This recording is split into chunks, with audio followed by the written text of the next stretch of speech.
মাধুরী পেয়ারা দেখেন, first time pruning করেছিলাম এই জায়গাটা। ওর 1 2 3 4 5 6টা ডাল হয়েছে এবং 6টা ডালেই পেয়ারা আছে আর কি, ফুল আছে, ফুল ফুটে এখন পেয়ারা আকার ধারণ নিচ্ছে। আশা করি ফুলগুলো টিকে যাবে। আর বিশেষ করে ছাদ বাগানে আপনার গাছ ঝোপালো ও ছোট রাখতে হলে প্রুনিংয়ের বিকল্প কিছু নাই। আর দেখেন কি অবস্থা, ওর 1 2 নিচের 4টা ডাল খুবই ছোট এবং উপরের 2টা ডাল খুবই লম্বা। আর এই ডালে নতুন কুশি আগ পর্যন্ত কোনো ফুল আসবে না। নতুন কুশি আসবে বাট ফুল আসবে, এছাড়া কখনোই ফুল আসবে না। অতএব এর ডাল দুটো ছাঁটাই করে দিতে হবে। আপনি নিরিবিলি দুটো ডালগুলো ছাঁটাই করে দেন।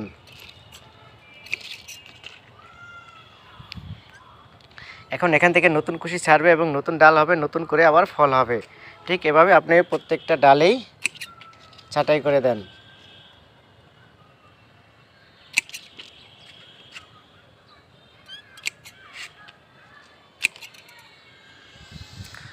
হয়ে গেল।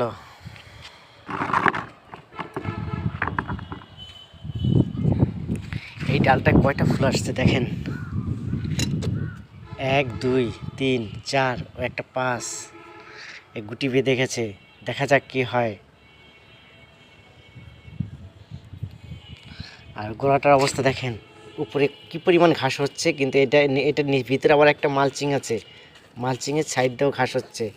আর মালচিংটা অনেক মোটা, ভিতরে কোনো ঘাস নাই, সাইড দিয়ে ঘাস হয়ে পুরোটা মালচিং জুড়ে গেছে।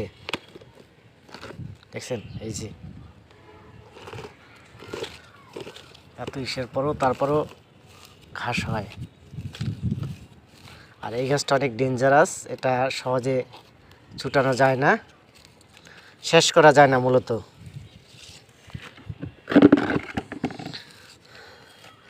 একটু শিকড় রয়ে গেলেই সেটা থেকে আবার নতুন করে হয়।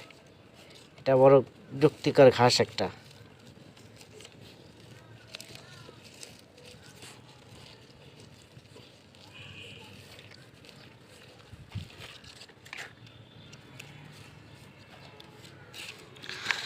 আর গাছের পাতাগুলো কখনোই ফেলে দেই না, এ দিয়ে তৈরি হয় কম্পোস্ট।